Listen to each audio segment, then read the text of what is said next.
Chapter 1. Have you ever read The Adventures of Pinocchio? What a famous fellow he was. He could talk and walk and live as you do, children, and still he was only a marionette. How sad the little fellow felt when he saw his father disappear in his little boat over the sea. Do you remember how Pinocchio then tried to swim across the ocean? How he did his best to save his poor old father. How he jumped into the water. How he swam and swam over those great high waves. And how at last he became so tired that he could only lie still and let the waves carry him. If you remember this, you will also surely remember that on the next day Pinocchio, almost lifeless, was thrown on an island. There he found himself on a small stretch of ground. All around him was the great ocean. Where could he get news of his dear old father? As he looked about him, he saw a large, dark object in the water. It was a dolphin. It had stuck its nose out of the water and seemed to be waiting for the marionette. Of Pinocchio's father, the dolphin knew nothing. "But," said he, "I am very much afraid the boat has been lost in the night. My dear children." If you have a good memory, you cannot forget that after saying this, the dolphin turned and disappeared. This is not true. Indeed not. On the contrary, Pinocchio and the dolphin had a long talk, one with the other. At the end of it, they decided to take a long journey together. Chapter 2. While the two were talking, Pinocchio kept thinking and thinking of his dear father. He looked so sad that the dolphin finally said to him, "If you grieve so much for the loss of your father, you must be a good son. We dolphins are very fond of good children, and I more than others. To prove this to you, I shall only say that the dolphin of which Pliny speaks was my great-grandfather." "Pliny?" said Pinocchio, and he wrinkled his nose, because the name was not very well known to him. "Yes, Pliny the Elder, the famous author of a natural history. He was a Roman who was born about 1,900 years ago. He was killed in a terrific eruption of Vesuvius, the one that destroyed Herculaneum and Pompeii. Vesuvius, Herculaneum, and Pompeii were as familiar to the marionette as was Pliny. To speak plainly, he knew nothing whatever about them, but, making believe he understood everything, he said, "Yes, yes, these things I know." But of what does Pliny speak? He tells us that in the suburbs of Naples a dolphin became very fond of a boy. Every morning he would wait near shore for the boy. When the child came, the dolphin would make the youngster climb on his back. Then the dolphin would swim to Pozzuoli, where was the boy's school. Here the boy would go ashore, attend to his school duties, and when they were over, return to Naples on the dolphin's back. A few years later, the boy died suddenly. The dolphin, after waiting in vain for him for many days, grieved himself to death. "Is this little story really true?" asked Pinocchio. "Pliny tells it. Some believe, some do not. But this matters little. To me, then, as to my parents and their parents, good children have always been pets. Now listen carefully. Among dolphins, it is the custom for the young ones to travel with the older ones. I am a tutor, and I am about to start on a long journey with a young dolphin. If you wish to come with us to look for your father, you are more than welcome." "My dear Mr. Dolphin, I shall be delighted. May I ask where we are to go?" "We are to go on a journey around our world." "Around the world," exclaimed the marionette. "It must be amusing to see two dolphins walking arm in arm around the streets." "Yes," continued the dolphin, "this young pupil of mine, who belongs to the Marsoon family, wishes to educate himself." "And how can he better educate himself than by travel?" "To educate himself," exclaimed Pinocchio, opening wide his eyes. That word had always been hard for him to swallow. "Educate! Oh! Oh!" That word I never did like. "What are you saying?" asked the dolphin. "Oh, nothing, nothing. I was just thinking that my teeth are aching." "Then it might hurt you to go into the water and—" began the dolphin kindly. Pinocchio was perplexed. The idea of looking for his father he liked very much. Still, when he thought of that word educate, he shivered. He had always hated school as he hated fire, and you remember he once lost his feet through playing with fire. What a nuisance it will be, he kept mumbling, thinking of the sleepy time it would mean for him. Tell me, my dear sir, he then said, just to gain time, shall we travel by train? Of course not. How could we? I told you that we are to travel in our world. That means that we are not to move out of the water. So much the worse, again thought Master Pinocchio. Still, I don't see what kind of education there can be in seeing only sea and sky. Good Mr. Dolphin, do you think that if I go with you, I shall ever find my father? Perhaps. We may come upon him on some desert island. Who knows? In any case, it is your sacred duty to look for him. Will you come? Yes, answered Pinocchio firmly. I will go. Are you afraid? Afraid, laughed Pinocchio with scorn. Why, I don't know what fear is. Just listen. Once, while traveling, I came face to face with a lion. Instead of taking to my heels as many would have done, I took a large stone and threw it into his mouth. It lodged in his throat. The poor beast looked at me so sadly that instead of dispatching him, I took the stone out of his throat and he went quietly away. Oh, if that is the case, replied the dolphin, who could swallow the story almost as well as the lion had swallowed the stone. If that is the case, I beg your pardon. Very well. When shall we start? Tonight, just after sunset. How can we travel in the dark? Asked Pinocchio. He and darkness had never been great friends. Do not be afraid. We are to travel by the light of the sun. Of the sun? Why, we are to travel by night. Nevertheless, answered the dolphin, smiling, as dolphins are wont to smile, nevertheless we shall travel by the light not only of one sun, but of many suns. Pinocchio looked at him with his mouth wide open. The dolphin calmly went on, I promise to show you the sun in the sea. Pinocchio wrinkled his nose, as was his habit when puzzled. I wonder if the dolphin is making fun of me, he thought. Now I shall leave you, as I have many things to do before starting. Remember, this evening, said the dolphin as he went off. Do not be afraid, I will be here, was Pinocchio's reply. Very well. Goodbye, Pinocchio. Until tonight, Mr. Fish. The dolphin, who had gone a short distance, returned and said proudly, Just to enlighten you a little, I am not a fish.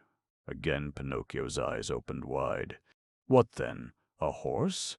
Pinocchio, I am surprised at you. No, neither horse nor fish. I never knew of there being anything but fish in the sea. Who told you so?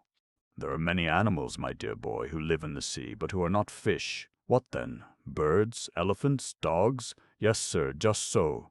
Still, you people who live on the earth and read books, you ought to know all these things. Well, yes, I do read books. In fact, I have read every book that has ever been written. All of them? Nothing less? Why, I didn't think a man could do that if he had 100 lives to live, murmured the good old dolphin.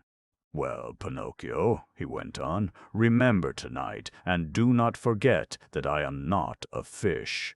With this remark, he disappeared in the blue waters. Pinocchio looked after him for a long time. The sun and the sea. Dolphins, not fish. I don't know why, but I'm very much afraid I'm being made fun of. Chapter 3. When he was alone, Pinocchio began to think of looking for something to eat. After trying here and there in vain, he had to be satisfied with looking at a few empty oyster shells. The best he could do was to make believe that he had already had a good meal out of them. This, of course, was not very easily done because the pangs of hunger kept making themselves felt more and more. At last, to forget them, he decided to make a tour of the island. This he did, and after that he took a nap. When he awoke, it was near sunset. He had all he could do to get to the meeting place in time. Off he hastened, and reached the spot just in time, for there was the dolphin, head out of water, looking for Pinocchio. A small dolphin, about a yard long, was in the wake of the larger dolphin. Pinocchio had made up his mind that even though he might be a dunce on the earth, still he knew more than a common dolphin. So he looked at the little fellow as much as to say, "Be very careful how you speak to me, young man. Remember, I am far above you." The old dolphin was very busy with the preparations for their journey. He came and went and gave orders to his servant. "You may laugh, children, but it is true." The dolphin had a servant who was also a dolphin, but of the family of the globiceps. These are so called because of their round heads, which look like the globes used in the electric lighting of streets. The young dolphin was playing in the water. He tried to attract Pinocchio's attention in many ways. He spouted water through the hole which every dolphin has at the top of his head. He called to the marionette. He smiled at the youngster. It was of no use. Pinocchio, with his wooden nose in the air and his dough cap on one ear, would not even turn his head. "I wonder if he is deaf or blind," the dolphin finally said, loudly enough to be heard. Pinocchio turned with a start. "For your own benefit, I just wish to say that I am not now and never have been deaf," he said as haughtily as he could. "Then why do you look at me in that fashion? And why don't you answer me?" was the reply. "I am acting just as a gentleman should toward those who are beneath him," said Pinocchio. "I don't know which of us is the better of the two. All I do know is that my father was the richest inhabitant of the sea and that the other dolphins considered him their king."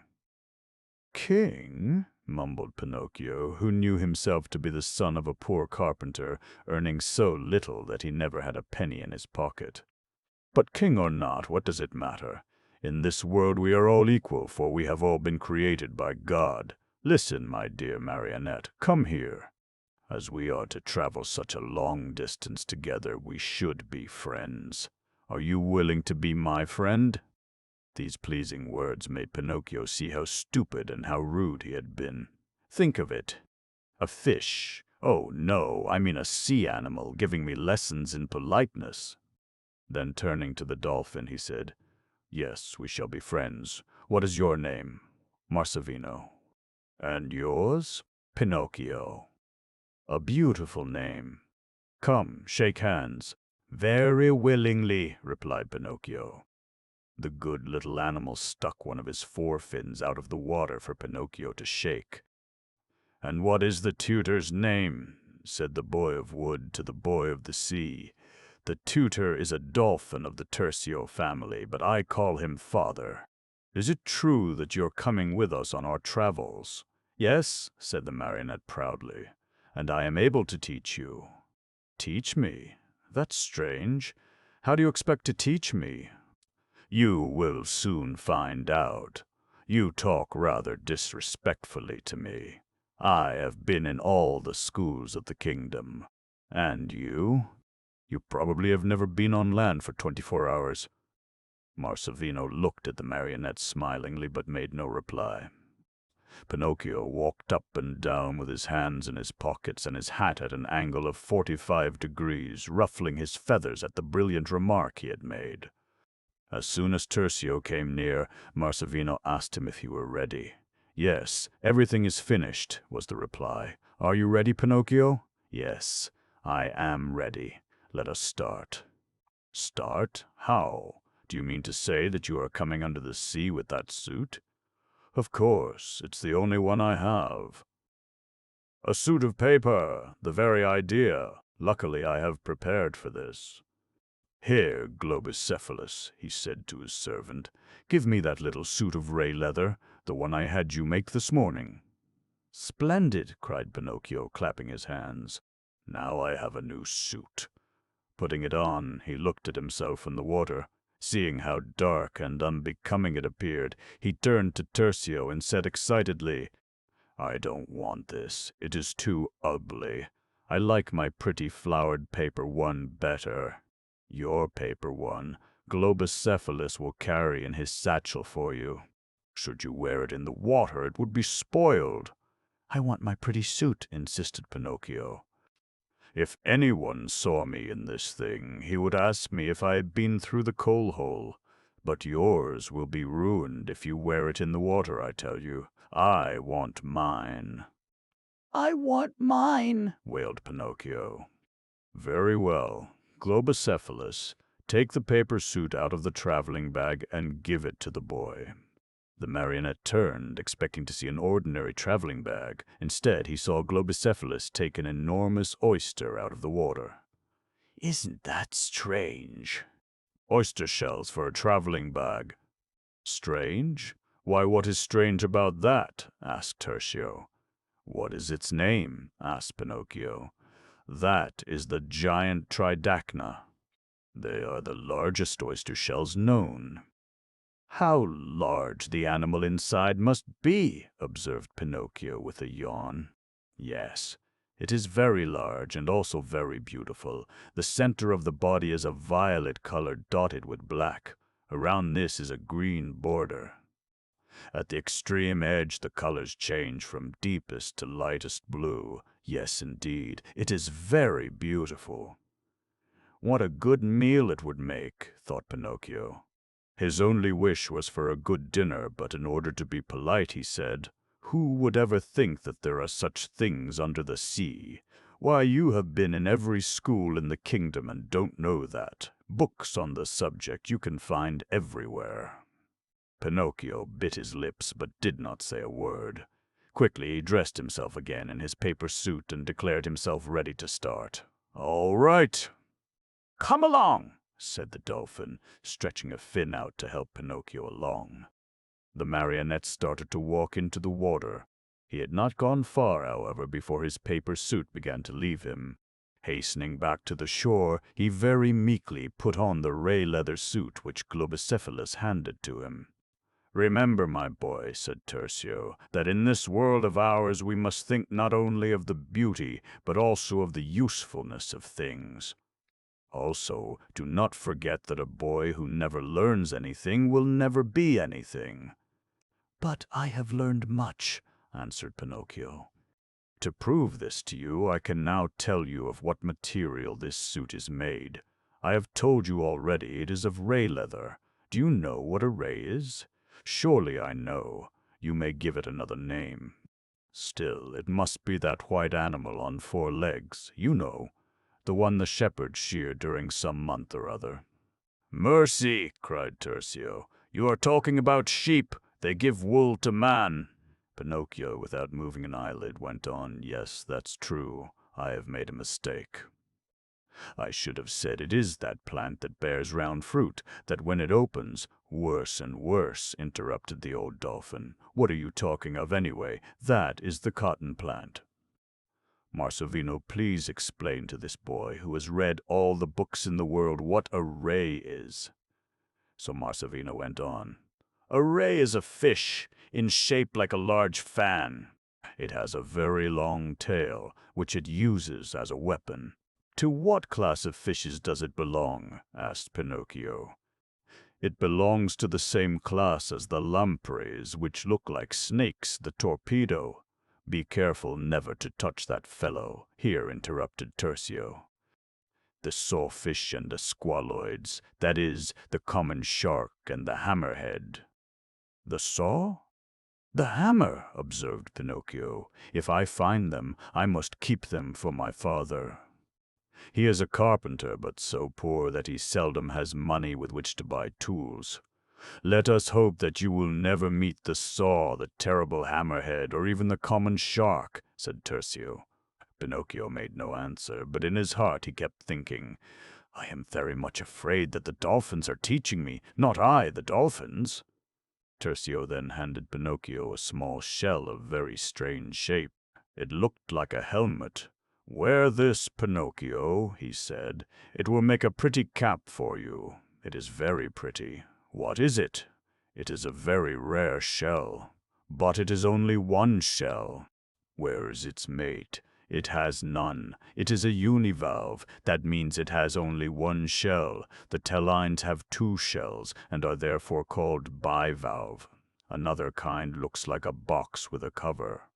"But does an animal live in there?" Of course, every shell has its mollusk. Mollusk, repeated Pinocchio. Yes, the small animals that live in shells are called by that name. They have a very soft body. By means of a member, called a foot, they get such a strong hold on rocks that it is very hard to tear them off. Some mollusks have a strong golden-colored thread by which they also hang to rocks. Why, people have even made cloth out of these threads. Pinocchio cared little for all this explanation. He looked at himself in the water and was, after all, very much pleased with himself. "This cap seems made for me," he said. "Too bad I have no feather for it." "Perhaps we shall find one on our journey," laughed Tertio. "Where will you get it? In the sea?" "Yes, in the sea," answered Tertio in a tone which made the impudent marionette almost believe him. Chapter 4. Well, children, let us hasten.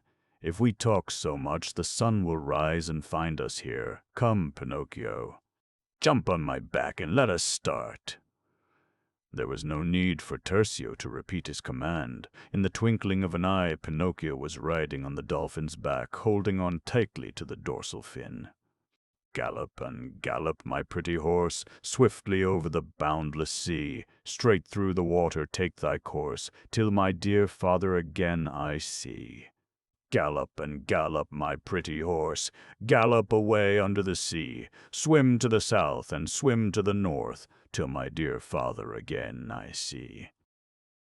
So sang Pinocchio gleefully. Tertio and his swimming companions, with a few shakes of their strong tails, were soon far away from shore. This is not to be wondered at, for dolphins are known to be very swift. Very soon Pinocchio saw nothing but sea and sky. Always holding on tightly to Tertio's fin, he looked to the right and to the left, but nothing could he see of his dear father. "Hold fast, Pinocchio," suddenly cried Tertio. "All right, Mr. Tertio," replied Pinocchio, but he could say no more, for suddenly, with a great jump, the dolphin was under water. What a moment for our poor wooden hero! "Now I understand it all," he thought. "This dolphin wants to get me into the sea that he may eat me at his leisure. Oh, poor me! I shall never again see the light of day. But marvel of marvels!"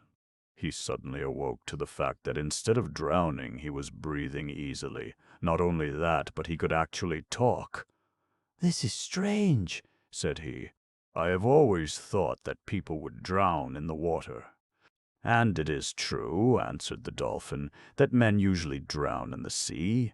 But I have given you the power to live under water. You see, then, you have become a real amphibian." "A real what?" "What am I now? An amphibian. That is, you have the power to live both in the air and in the water." "But are there such animals?" "Why, of course, child. Frogs, for example, which belong to the Batrachia family. In the water they breathe with branchia, or gills, and in the air with lungs.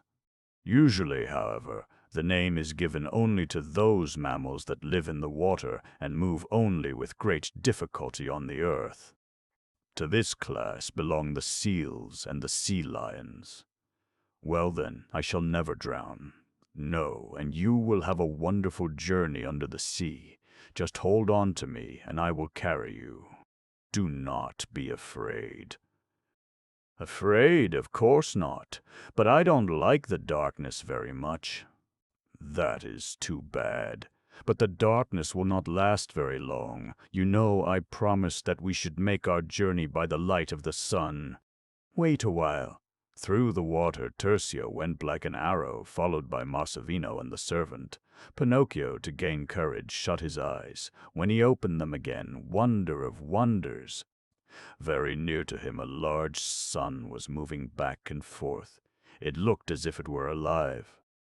"The sun at the bottom of the sea!" yelled Pinocchio, frightened almost to death. "Do you want me to believe that? You must be a wizard playing tricks on me." "I am not a wizard, Pinocchio, and the sun is not a trick. It is nothing more nor less than a fish. I never heard of such a thing." "And you have been in all the schools of the kingdom?" Marsovino, please explain to this boy what a sunfish is. The sunfish is so called because of the bright light that comes from its body. When several of these fish are together, the sea looks as if it were full of little shining suns. As usual, Pinocchio was silent. He was beginning to think that even dolphins knew more than he did. Stretching out his hand, he touched a small fish that was passing by. Another surprise! As soon as he touched it, it began to swell and swell until it was as round as a ball. And from this ball, countless points began to stick out. "Oh!" yelled Pinocchio again. "What is it this time? It is only a globefish, my marionette. It is harmless if you don't touch it.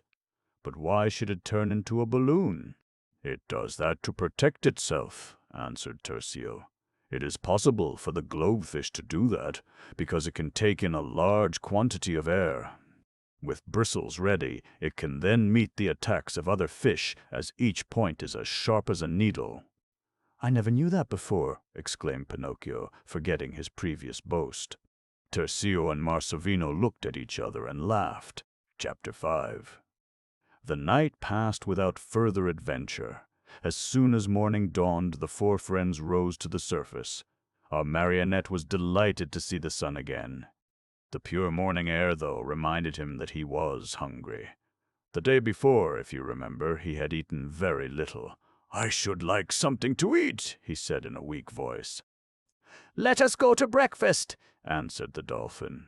Gaily he dove into the water and led the party deep into the sea. After a short swim, he stopped. But unfortunately, the four friends found themselves in a place where there were very few herring and salmon. These, you know, are the dolphin's favorite food. The salmon is a fish that lives both in rivers and in seas. Like the swallow, he looks for warm places in which to pass the winter. So, in large numbers, he migrates to the sea at that time of the year, and in the spring he returns to the rivers. "This morning our breakfast will be light," observed Tercio, swallowing 3 herring at once. "I shall not eat anything. I don't feel very well." "Besides, salmon is the only thing I can eat," said Marsovino. Tercio, wishing to please his pupil, started to swim toward 2 very high rocks. They were so high that their tops stuck out of the water. Very probably they were the base of an island in the middle of the sea. But although he looked here, there, and everywhere, he could find no salmon. Globicephalus satisfied his hunger with 3 dozen herring and half a bushel of smelts. And Pinocchio this time certainly did not suffer from lack of food. Tercio had shown him a large rock, attached to which were hundreds of oysters. Some were of the size of a pinhead. Others were as large as a boy's cap, and these were 2 years old. "Go and have your breakfast," said Tercio. "Must I eat those horrible-looking things?" asked Pinocchio. "Open them and see what is inside," was the reply. After Pinocchio had opened and eaten one, he no longer thought of the looks of the oyster shells. He opened and ate so many that it was a wonder to Marsovino that so small a person could hold so much. Suddenly Pinocchio noticed numberless tiny white specks coming out of some oysters. To him they looked like grains of sand. But when he saw the specks moving and trying hard to attach themselves to rocks, he could not help crying out, "Oh, look at the live sand, Tercio!" "Who told you it is live sand?" asked Tercio. "Those are the newborn oysters looking for a place on which to spend their lives. Where those small grains hang, there the oysters will live, grow, and die." "If no one gets them before that," added Globicephalus. "And are all those little dots oysters?" "Yes, all of them. And many of them come from a single oyster, for an oyster gives forth almost 2 millions of eggs at a time. These little things have so many enemies, however, that very seldom do more than 10 of the millions grow old." 2 millions! Then I may eat all I want to," continued Pinocchio, unmercifully tearing away the poor oysters, young and old. Look, Pinocchio, here called Tercio, pointing to a small fish colored with brilliant blues and reds. That is the stickleback. You may have heard that this fish makes a nest, as do birds. Also that the male, not the female, takes care of the eggs. Surely I have, answered Pinocchio seriously. The stickleback seemed to be very much excited. He moved around the nest he had made and watched it anxiously. The cause for this was soon evident. A second stickleback made its appearance from behind the rocks. At once the two engaged in a terrific struggle. They bit each other, used their tails as weapons, and charged each other viciously. During the battle they changed color to a beautiful blue mottled with silver. Pinocchio was struck with wonder. "Look, look, one is wounded, he falls, he dies," he cried, "and look at the other. How quickly he returns to the nest to guard the eggs." "But how is it," here asked Marcevino, "that once I saw a stickleback swallow one of his little ones? If you had followed him, you would later have seen the small fish come safely out of the large one's mouth," answered Tercio. "But why did the large one swallow the small one?" asked Pinocchio. "Because the little one probably wanted to run away from the nest. It was too soon, the little one was too young to take care of himself, so the father took the only means he had to save the youngster from an enemy," patiently explained Tercio. Just then a small fish attracted the dolphin's attention.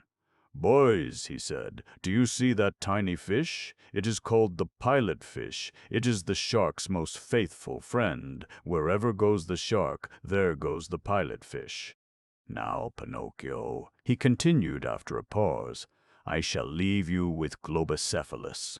Marcevino and I are going to pay a visit to the dolphin beluga, who is a great friend of mine. He usually lives in the polar seas, but on account of his health he has come to warmer waters. We shall return this evening, if all be well. Meet us near those two mountains which are so close together that they form a gorge. You may take a walk with Globicephalus, but be sure to be at that spot tonight." "I am ashamed to be seen with a servant," began Pinocchio. "You are a fine fellow," answered Tercio with sarcasm. "Do you know what you should do? Buy a cloak of ignorance and a throne of stupidity and proclaim yourself king of false pride of the old and the new world." With this remark, Tercio turned to his pupil, and the two swam away. Chapter 6. "Illustrious Mr. Pinocchio," began Globicephalus, "if you do not wish to stay with me, I can walk by myself. We can meet tonight." "No, Globicephalus, do not leave me," begged the brave son of Mr. Geppetto the carpenter. The idea of being alone with all those fish gave him the shivers. "But you may be ashamed," began Globicephalus. "Please forget that. Now listen to me. You are a servant, and you can't have studied much. Still, you may know this. Mr. Tercio does not want me to call him a fish. What is he, if not a fish? Do you think Mr. Tercio would dare tell a lie to such an important personage as you are?" said Globicephalus, who was having some fun all by himself. "Neither Mr. Tercio nor Master Marcevino should be called fish, nor I either for that matter. What are you then? Birds? You have about their shape, and you live in the water. I know that in the sea there are only fish. But you are mistaken.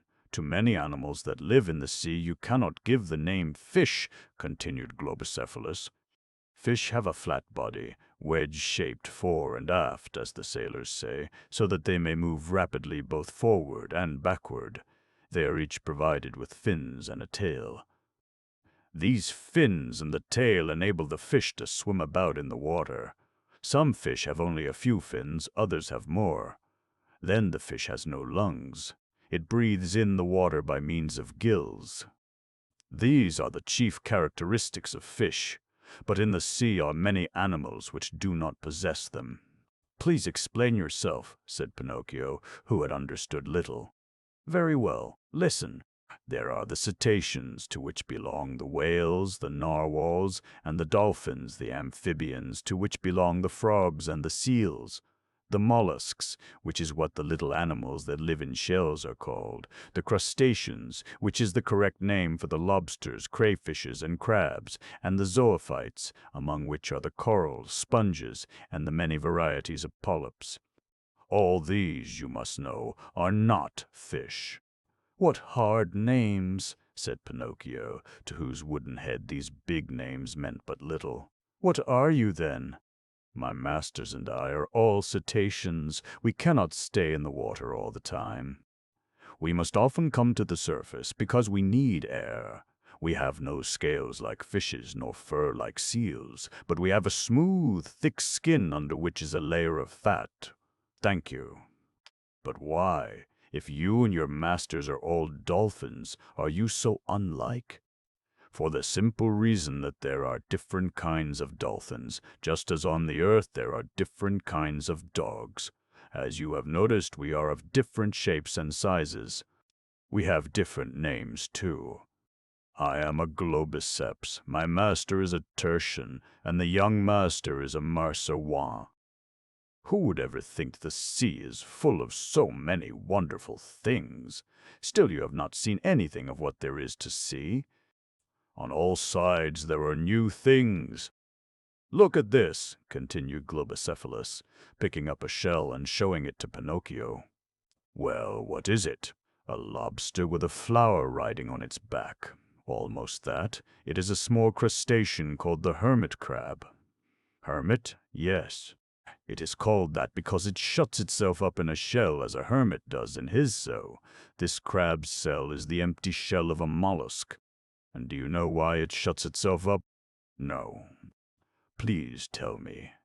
Because the back part of its body has no hard covering, so the crab, to protect itself, uses the shell as a house and thus goes about safely. He must be a clever little fellow to think of that. But this flower on the top, is that a part of the crab's body? That is not a flower, it is an animal. An animal. But don't you see that it has leaves all around? Yes, and in fact it has the name of a flower. It is called a sea anemone. But if you look closely, you will see the little leaves, as you called them, moving busily. It is really true. They are tiny arms which the anemone uses to get its food. Throw a piece of meat near them, and you will see them gather themselves together. In a second, the meat will disappear into the body of the animal. It seems hardly possible, said Pinocchio again and again, as he watched the anemone closely. This anemone, continued Globicephalus, is a great friend of the hermit crab. Whenever you find one of these crabs, you will find an anemone on its back. When the crab grows and has to move to a larger shell, do you think, my illustrious Mr. Pinocchio, that he abandons his tenant? Never. The anemone has no legs, so the crab takes her very carefully in his claws and carries her to his new home. It sounds like a fairy story, Pinocchio exclaimed, wonderstruck. Still, these things are real, Your Honor, and are seen here every day. Pinocchio, who had liked the idea of being called illustrious, was delighted to hear himself addressed as Your Honor. So this servant thinks me a great man, he thought proudly to himself. He strutted round as if the whole world belonged to him. While he was walking with his head in the air and his hands in his pockets, he struck a round, flat object with his foot. Picking it up, he looked it over carefully. Does Your Honor know what that is? The cetacean asked him mockingly. Of course. It is the bellows my cook lost a few weeks ago, and this, he continued, picking up another object, is the crumb brush our maid lost last Sunday and looked all over the house for. I wonder how they came to be here. Globicephalus turned a somersault, the better to hide his laughing face. Pinocchio, thinking that the dolphin believed all his tales, continued his proud walk. Lying on top of a rock not far off was a transparent object of beautiful colors. It was closely woven like a network and looked like a fan. Pinocchio, having started on the road of storytelling, did not feel like turning back. Just see how careless that maid was, he began again. Last summer I gave her this beautiful lace fan, and now see where I find it. Good care she takes of my gifts." Globicephalus continued his somersaults. "Look again. These are surely the plants that were stolen from my conservatories last winter." Globicephalus had had too much. He interrupted Pinocchio with, "And this, if it weren't so small, might be used to whip boys who sell tinsel for gold." Globicephalus was holding up a small object which really looked like a whip. "What do you mean?" haughtily asked Pinocchio. "Do you dare to doubt my word?" "I don't doubt it." "I know there is not a word of truth in anything you have said." "How do you know?" "Isn't it possible for me to have a palace and servants? You might have, but you haven't. Who told you so? I know it without being told." "How?" "Listen. Do you want to know what these two things are? The bellows and the brush? The bellows is a horseshoe crab. If you turn it over, you will see it has 10 legs like a lobster. The brush is a sea fan. The little plants which were stolen from your conservatories are simply coral polyps. All except the crab are zoophytes. Now do you see, my great Mr. Pinocchio, why I cannot very well believe all your tales?" Pinocchio was simply breathless. "Zoophyte! Zoophyte!" he exclaimed. "What does that big word mean?" "Oh," replied Globicephalus with a learned air, "that word means an animal that looks like a plant. By the way, I remember you asked Mr. Tercio for a feather to put in your cap. Here it is." And Globicephalus gave the marionette a long, delicate, feathery object of a bright yellow color. "And what is this? Another beautiful zoophyte. And to finish the trimming of your cap, you might use this 5-pointed starfish." "What?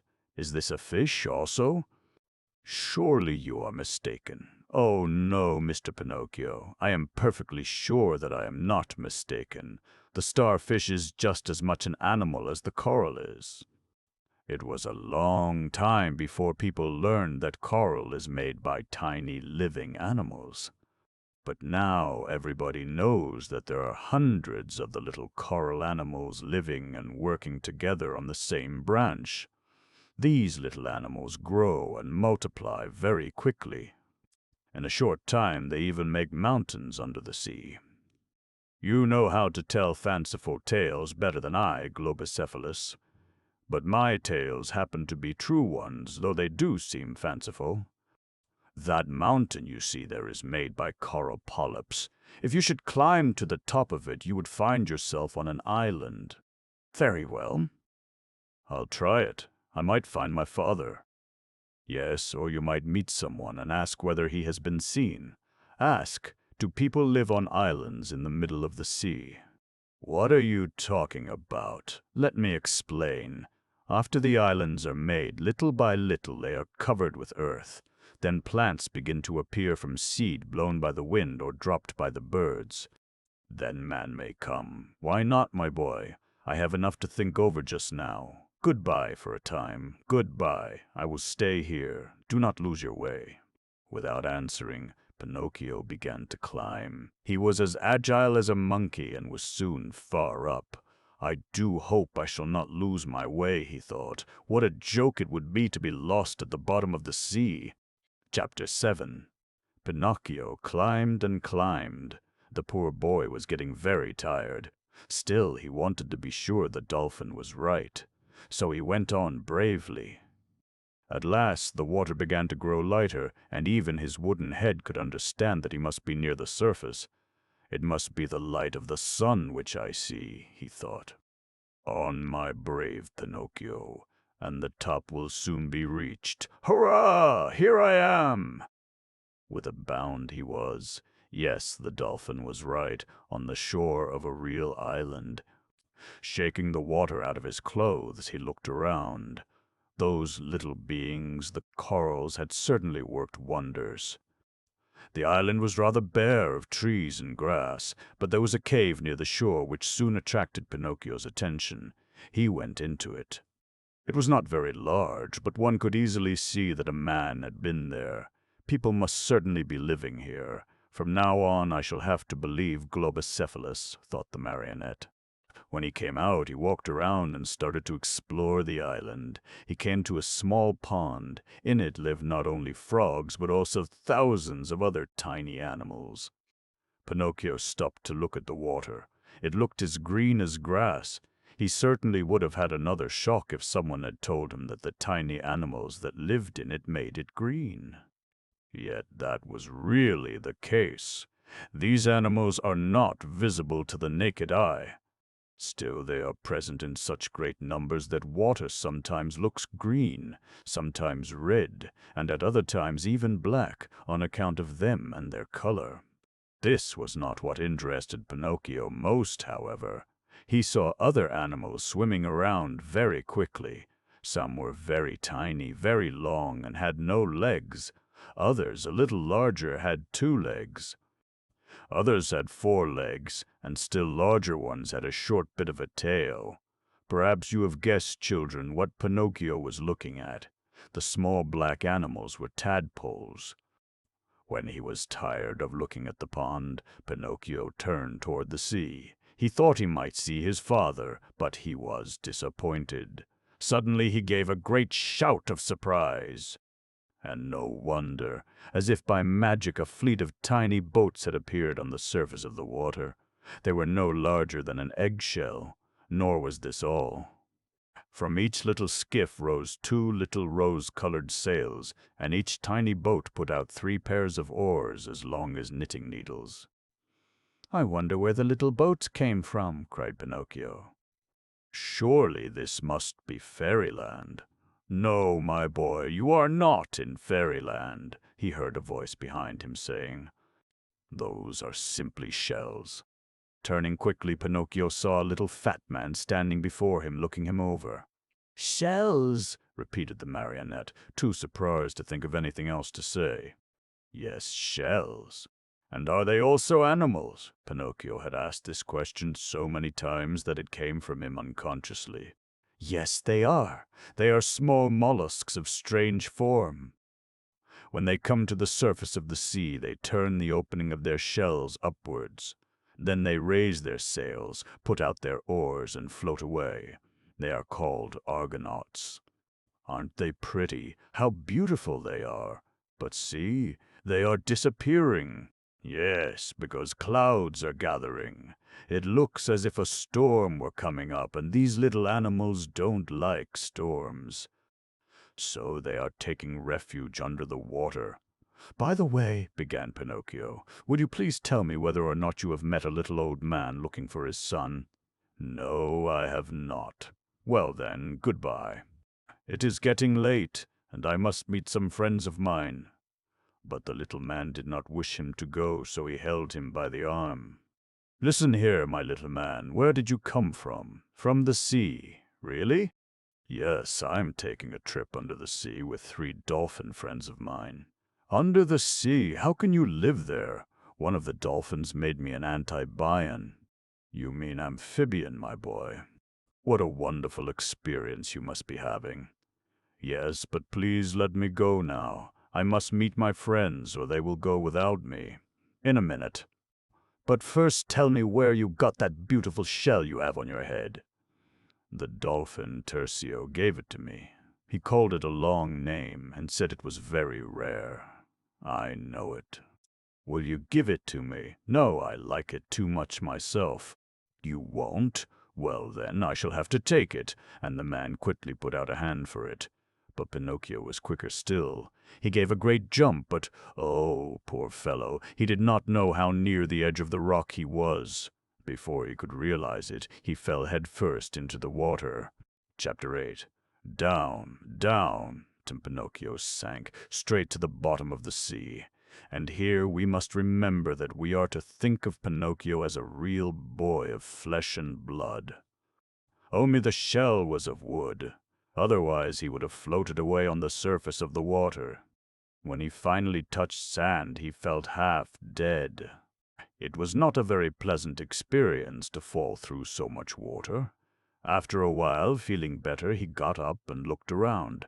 He was in a strange place, a place he had never seen before. Of Globicephalus there was no sign. The poor boy was frightened almost to death. He thought a trick had been played upon him. But if he had had his wits about him, he would not have been so puzzled. Poor, thoughtless marionette. He did not remember how he had walked around in his explorations. He had fallen into the sea on the eastern side of the island, and Globicephalus was waiting for him on the southern side. But Pinocchio's wooden mind knew nothing of east or south. "Oh, poor me," he could not help crying. "And now what shall I do? I cannot climb this steep rock. If I remain here, I shall be eaten in no time by some of these fish I see swimming around." In fact, immense tunnies were passing near him. Enormous rays, looking like giant fans, dashed by. Over him glided horrible uranoscopes, or stargazers.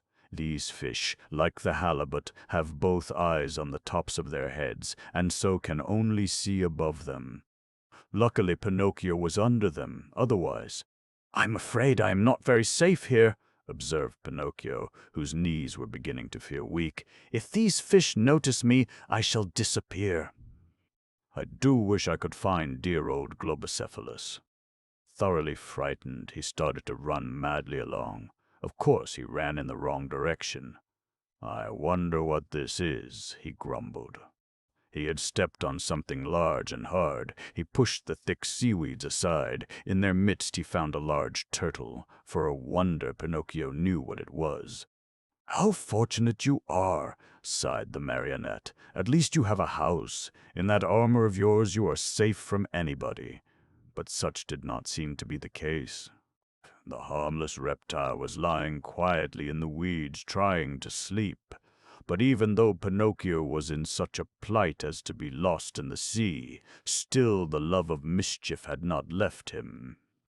Taking the poor animal by its hind legs, he turned it over on its back. The poor thing struggled and tried to right itself, but all in vain. When a turtle is on its back, it has to stay there. This is so well known that when fishermen catch them, they turn them over, sure of finding them in the same position even a day later. Seeing another shell nearby, Pinocchio was about to treat it in the same manner, but as it felt very light, he examined it closely. It was empty. The animal had probably been dead a long time, and the shell alone was left. It was almost a yard long. As he was looking at it, he chanced to turn his head upward. Horrors! What did he see? An enormous animal was about to throw itself upon him. No one had ever told Pinocchio what this fish was. Still, even he could easily guess its name. Its strange shape is so much like that of a large hammer that it is unmistakable. It was the terrible hammer that Tercio had spoken about. "I am lost," breathed Pinocchio, closing his eyes and throwing himself flat amongst the seaweed. Who could have blamed the poor boy for being frightened? He had seen that large gray mass coming nearer and nearer with wide-open mouth. He had seen the large black and gold eyes at the ends of the head, gleaming brightly with thinking of the coming feast. Poor fellow! But just as he was imagining himself in the shark's mouth, Pinocchio realized that the minutes were passing and that he was still alive. He may have changed his mind about committing a marionetticide, he reflected with eyes still closed. Time passed, and thinking that the shark had not courage enough to attack him, Pinocchio had the courage to open his eyes. He could hardly believe what he saw. The shark was moving away. Still, he could see that the fish was going because he had to, not because he wanted to. Looking more carefully then, he saw a strange sight. 3 small fish were sticking to the sides of the hammerhead and were pulling him away. Our hero had never seen such strange-looking animals as those 3 fishes. They were small and narrow, and on their heads each had a large, flat object which looked just like a dish. If the dolphins had been there, they would have told Pinocchio that these dark-colored fish are called remora. With the flat disc, they can attach themselves to other fish. Sometimes they let themselves be carried. At other times, when they feel in the mood for mischief, they pull others along wherever they wish. This is what happened to the shark. "Those fish certainly saved my life," thought Pinocchio. but I hope the shark won't do to them what he wanted to do to me. Feeling in need of a place of safety, he tried to hide himself in a large hole in a rock.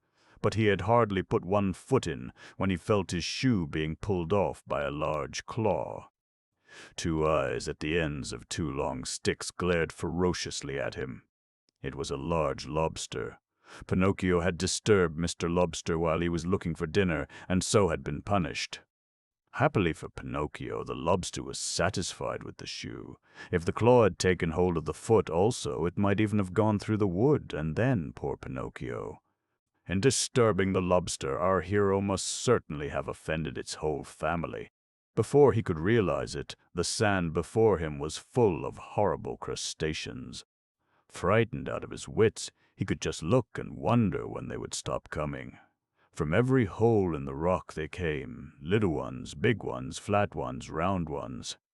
And ready to fight they certainly were. With claws in the air and eyes roving madly they approached. Very carefully they looked the boy over. A lobster or a crab never begins to fight unless he knows what he has to deal with.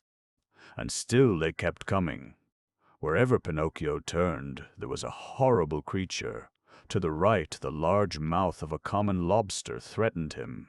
To the left, an ugly, spiny lobster shook his claws at him. Behind and before him, the sand was covered with them, large green crabs, common crabs, porcelain crabs, common lobsters, spider crabs, glass crabs, tiny fiddlers, and others. As if these were not enough, out of a hole came a crab larger than any of the others. He was rapidly coming nearer, but before long one of his claws was grasped by one lobster, the other by another. Without the least movement to fight, the crab just pulled off his claws and quickly went back to his hole. Pinocchio was thunderstruck. How could the crab do this so calmly? For the simple reason that the crab preferred losing his claws to being killed and eaten up. In a few months he would grow another set of claws as good as those he had lost. Yes, a crab can do that, children. Think of it.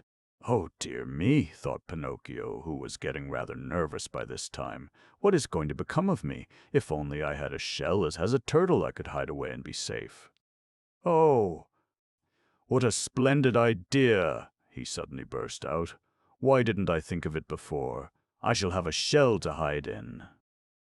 And without another word he slipped into the shell he had been looking at. In a moment nothing could be seen of him, not even his nose. The crustaceans did not understand with what kind of a being they had to deal. So after examining the shell all over, they slowly disappeared into their holes.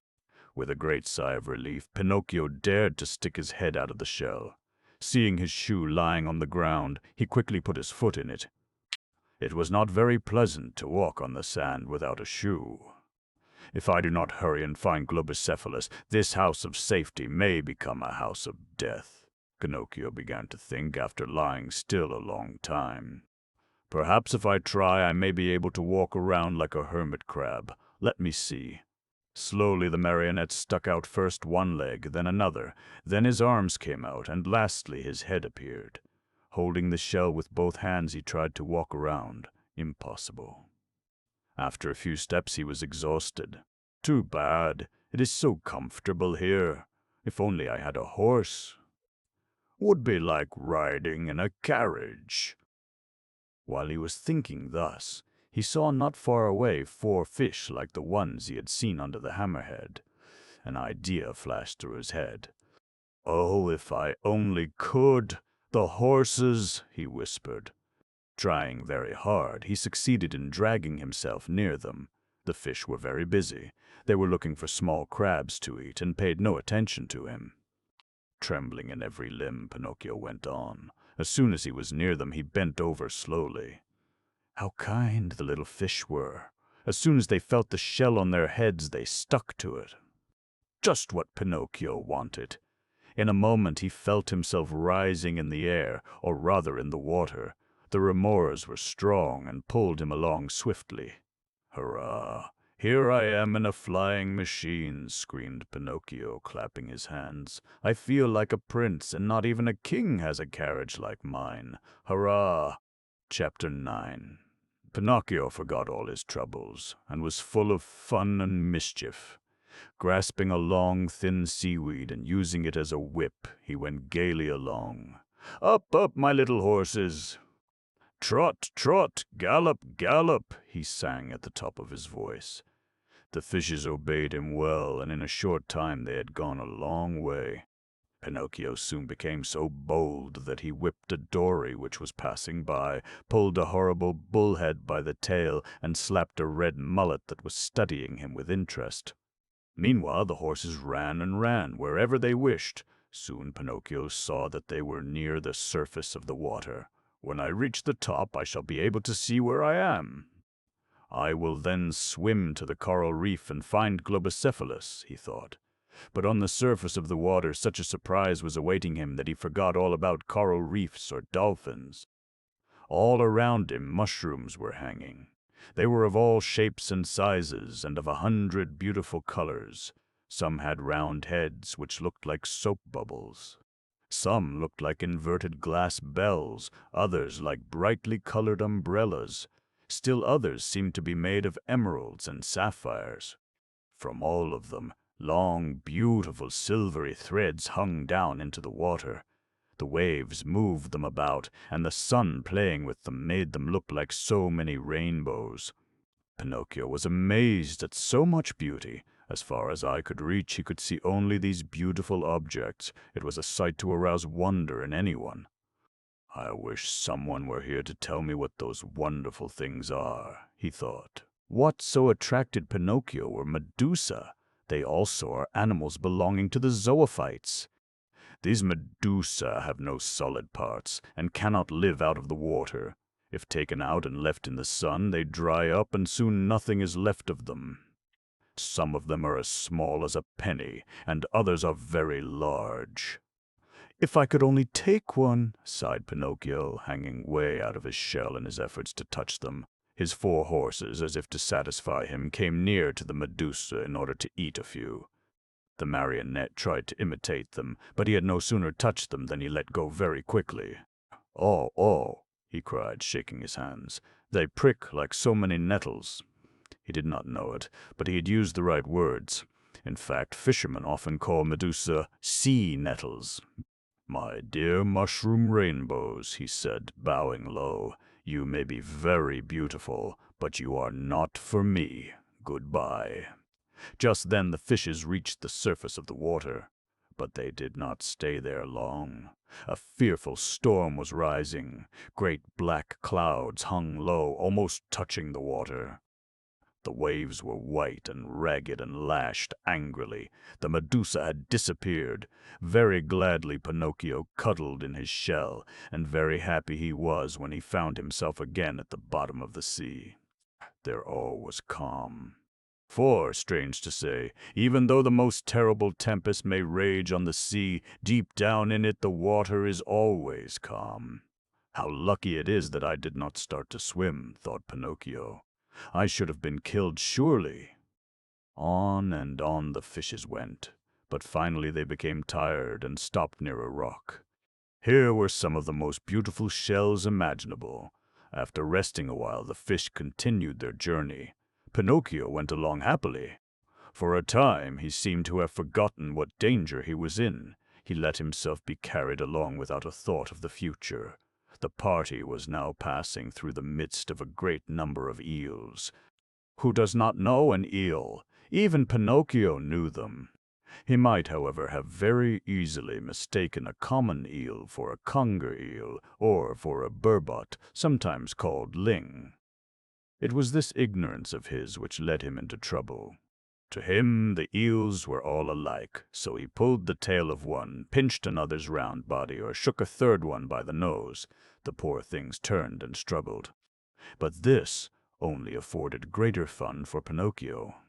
But, oh! He had no sooner touched a large red eel's tail than he gave a scream of pain. His shouts of laughter were changed to moans, and in his struggles the marionette fell out of the shell and tumbled on the sand. "Help! Help! I am dying!"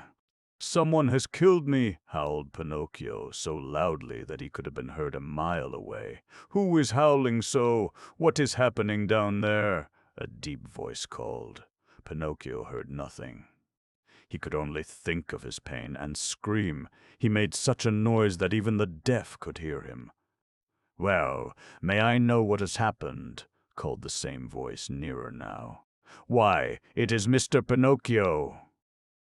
The words were uttered by a large dolphin with a head as round as an electric light globe. That dolphin was Globicephalus. "You mean I was Pinocchio. Now I am dead, so I am no longer Pinocchio. Why, what has happened to you?" All Pinocchio could do was to struggle on the sand. "Well, will you tell me what the matter is?" "I can't. I don't know. I'm dead. Who has hurt you?" "Someone has killed me."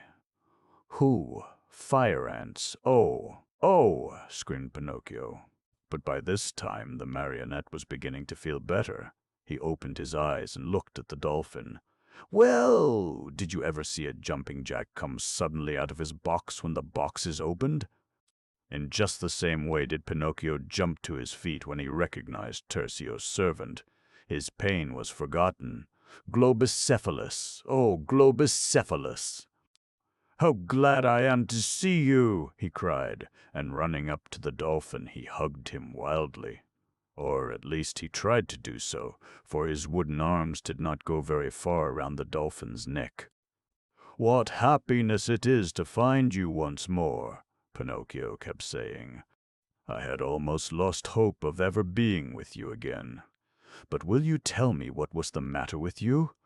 Oh, have I not told you? I have been killed. But by whom, pray? By fire ants. Will you see if you can take them off? Oh, they are beginning again. There must be 1,000,000 of them. I don't see any on you. Then you must be blind. Hundreds of ants or mosquitoes must be on me. They have heated their stingers red hot, and now they are enjoying themselves by sticking them into me on all sides. Oh, oh!" Globicephalus turned the boy around. "I see nothing," he said finally, "but I feel everything. I am being bitten, cut, torn to pieces. That's queer. How did this pain begin? Why, I was playing with some eels, and just as I touched a red one's tail, why—" "Oh, now I understand," interrupted Globicephalus. "You touched an electric eel.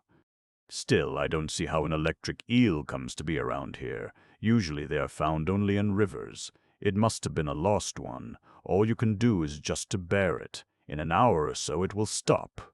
You have had an electric shock, that's all." "And that eel did it all?" "Yes, that eel did it all, and the torpedoes can do it too. But I only touched the eel with a stick. It doesn't matter. The shock is very strong, so strong that sometimes it may even kill a fish." "You are right. The shock is strong. Well, you will be all right. Now jump on my tail. We must return to the rock. Soon Mr. Tertio and Marsovino will be at the meeting place. But are we not far away from that meeting place? I looked all over for it this morning." "Oh no, we shall soon be there."